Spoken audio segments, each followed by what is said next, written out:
On evaluation, you are seeing this. There is some eminence posting in the base of the tongue. Yes. Is it, you have to first exclude lingual tonsil presence, lingual thyroid, and normal thyroid is ultrasound usually shows you it's an aberrant thyroid or normal thyroid in the unnatural location. I think that's thyroid intake is showing in CT scan. Majority of these patients will be having normal thyroid, maybe an aberrant thyroid. So in these patients, you can actually, would you select an external procedure or can you do something internal? If this is the only functioning thyroid and my CT scan tells me that this is the only functioning thyroid, I would actually try suppressive doses of aldoxin to see if the size actually shrinks. Or even the main complaint of the patient is multiple episodes of blood hematemesis or things like that, and if there is, and the medical management doesn't seem to be working in reducing the size of the thyroid.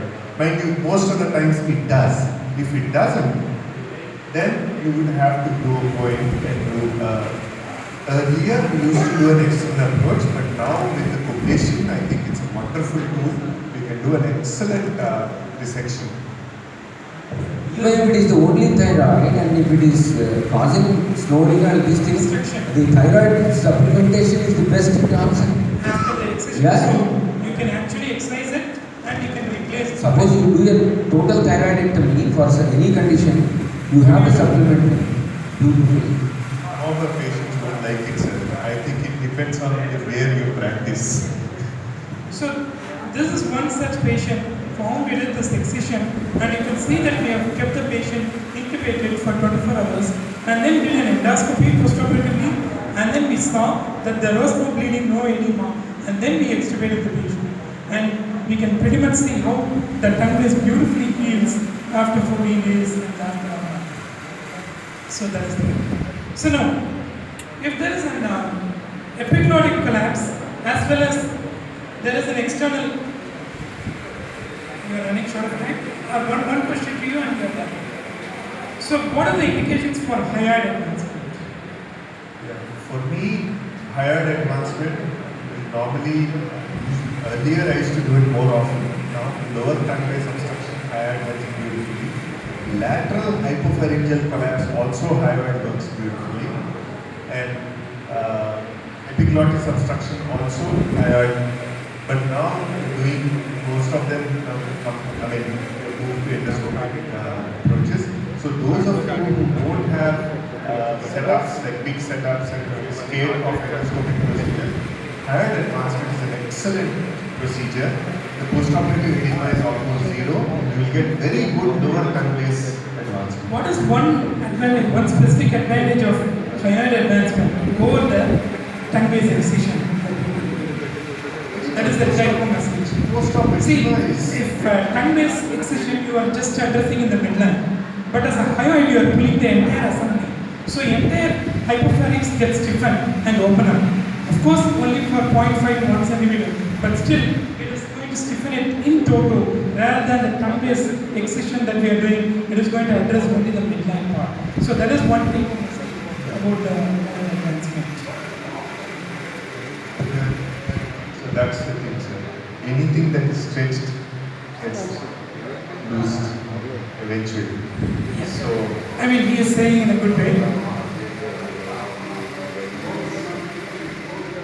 yeah. Yes. So when there is a lot of so much shear, it gets loose. It gets loose and yes. The long-term results of hyoid advancement alone, if it is done as a standalone procedure, is about 40 to 60%, depending on the standalone. If it is combined with this, then obviously the success rate increases. And complications of the tongue-based procedures. So, I think we're going to move forward. Tongue edema, tongue bleed, change in taste because of. So now, how often do you get epiglottic collapse? 30%. 30%. Wow. What the mind knows, the eye see. Wow. That is a real high incidence, I would say. In Srinivas's practice, he is seeing 30% chance of epichloric collapse. Is it always primary or is it secondary or? Primary, secondary put together. Put together. Okay. What is more common? Is it secondary or? Secondary is more common. And if you see a secondary epichloric collapse, would you combine the epichloric surgery in the same sitting or would you wait No, or? I only take care of whatever is Causing the the- obstruction. like- Whether it is lateral hypopharyngeal wall or is it lung-based, you have to deal with that. And what are the patients for whom you would select maxillomandibular advancement? Maxillomandibular advancement actually is one of the best surgeries. It's got excellent results. More, if there is one surgery that gives as good results as CPAP, it is maxillomandibular advancement.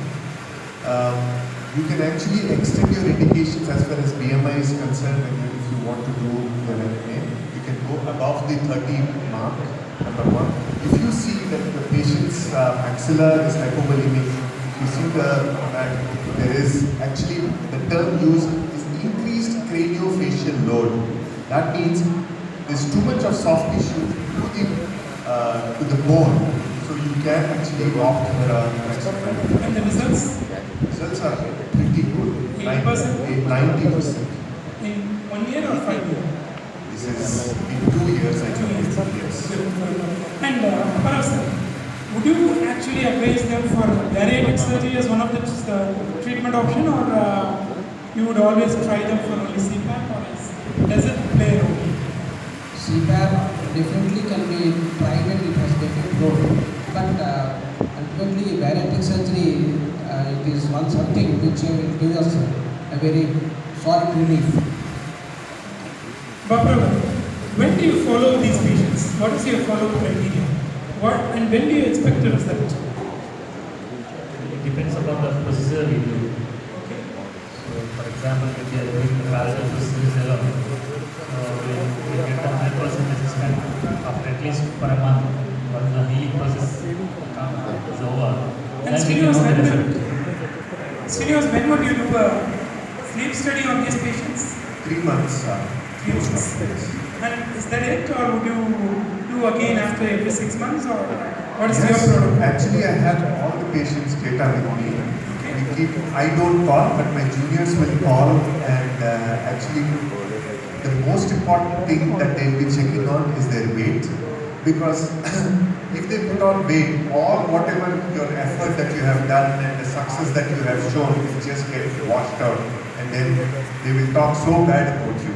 The problem is that they have not adhered to the principles that we have advised them to, and then you will take the blame for it. So what we do is excessively call them up, find out how they are doing, have they put on weight, are they going back to drinking irresponsibly or no.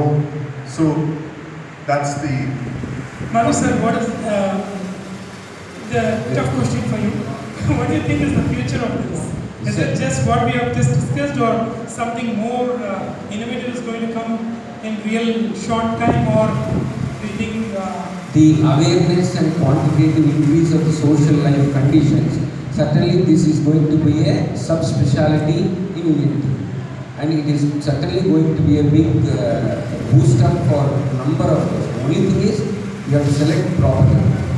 I would like to also ask questions. Just now I asked. There are so many postgraduates in budding engineering. Give us 1 or 2 good books which gives majority of the information about the OSCAs. we'll do that? Right. I think Murali is here, who is the boss of all textbook collectors. Yeah. I think we have like 2 or 3 books that we can read. Obstructive sleep apnea syndrome is one of the best books, and I also know that there is Kenny Pan's books and I mean, it depends on, if you want to really get deep into it, the Friedman's book is. Then there is a simple book was written by Fairbanks way back in the 90s, which is also pretty good. Fairbanks. but There is the new OCNA. 2016 December OCNA is dedicated to OSCA. That's a fantastic book also, right from sleep study. 2016 December edition of OCNA. Come. It It's come, it's released. It's released.